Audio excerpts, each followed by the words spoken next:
While we're on the subject of fixed costs, let's talk a bit about your profit and loss statement. It's been my understanding and my experience that most people who run small businesses run their businesses off a cash flow statement. Why? Well, because we all know cash is king. The amount of cash in has to exceed the amount of cash out, or you're technically out of business. The profit and loss statement is something that your accountant generates at the end of the month, looking backwards to say, from a statutory point of view, this is how much money in theory we made. Of course, the challenge is, first of all, it's looking backwards. Second, it doesn't tend to feel like it reflects reality.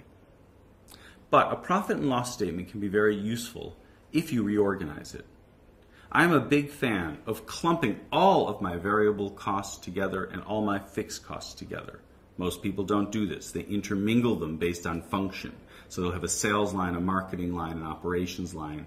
They'll have what you might think of those costs that attend to the individual product up under costs of goods, which are inherently variable. But there's variable costs down below in the overheads as well. Why break your variables from your fixed? Well, first of all, it gives you a sensitivity monitor. It tells you at the end of each month, this clump of costs, my fixed costs, are going to reoccur every month, and that's a hurdle that I have to get over. By making it highly visible in your profit and loss statement, it brings to the forefront of your mind what percentage of your costs are going to occur regardless of whether you make any money at all.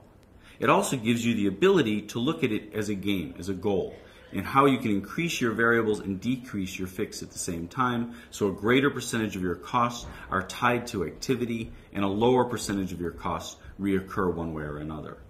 So I'm a big fan, and I can see one having a P&L statement that has revenue, cost of goods, gross profit, all variable costs, all fixed costs, net profit, so that the two are broken out.